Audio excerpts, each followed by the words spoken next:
I was sitting at my son Mark's dining table, enjoying what was supposed to be a peaceful family dinner, when my phone rang.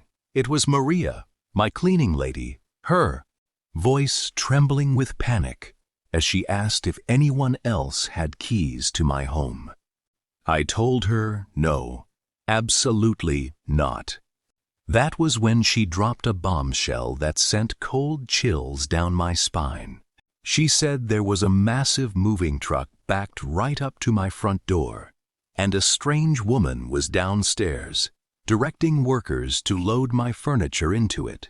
I screamed at Maria to get out of the house immediately and hide.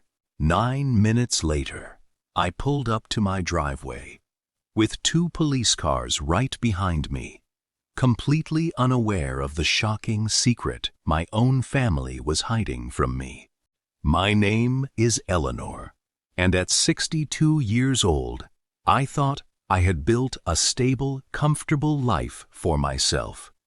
After my husband passed away 5 years ago, I stayed in our family home, a beautiful 4-bedroom house filled with decades of cherished memories. My son Mark lived about 20 minutes away with his wife, Chloe.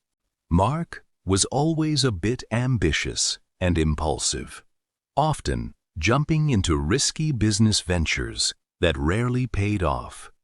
But I always tried to support him where I could. On this particular evening, Mark had invited me over for a quiet dinner to discuss family matters.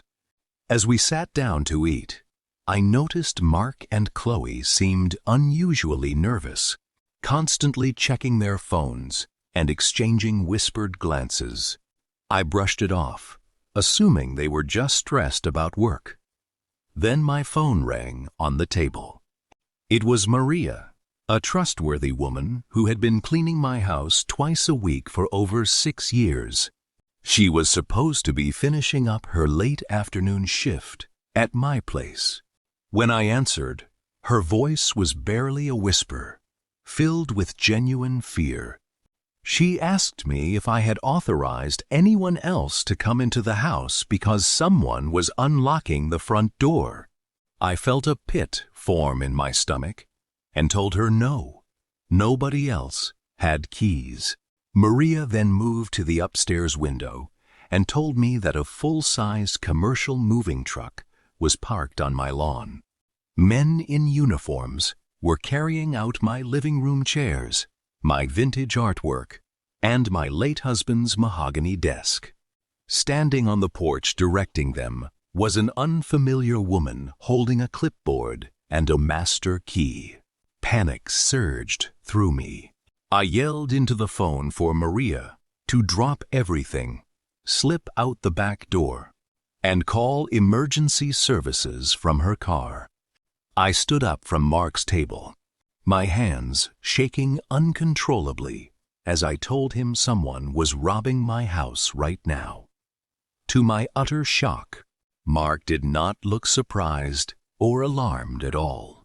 Instead, he looked pale and completely guilty. Chloe suddenly broke her silence and muttered that we needed to calm down and talk before I called anyone. I realized in an instant that something deeply sinister was happening. Ignoring Mark's desperate attempts to grab my arm and stop me, I bolted out the door, jumped into my car, and dialed 911 while speeding toward my neighborhood. The dispatch officer kept me on the line while broadcasting the emergency to local units. By the time I turned onto my street, 2 police cruisers with flashing lights arrived simultaneously. We pulled up to find the moving truck half filled with my personal belongings. The woman with the clipboard looked stunned as 2 officers stepped out with their hands on their holsters, demanding to know what was going on. The woman panicked and immediately handed the officer a legally notarized lease agreement and a bill of sale for the home's contents. She claimed she had just rented the property from the legal landlord and was paying up front to clear out the old furniture. When the officer asked who the landlord was, she pointed directly to the contract document. The name written on the line was my son, Mark. It turned out Mark had accumulated massive debts from a failed crypto investment and owed money to dangerous creditors. Desperate for quick cash, he had forged my signature on a power of attorney document, listed my home for rental online, and sold all my furniture to a liquidation buyer without my knowledge. He had deliberately invited me to dinner that night to keep me away from the house while the fraudulent buyers cleared everything out. The officers immediately called for backup and arrested the woman for trespassing pending investigation, while another unit went directly to Mark's house to bring him in for questioning. Standing in my half-empty living room, looking at the bare walls where my late husband's pictures once hung, my heart was completely broken. My own son had betrayed me for money, expecting me to return to an empty home with nowhere to turn. Mark was eventually arrested and charged with grand larceny, forgery, and real estate fraud.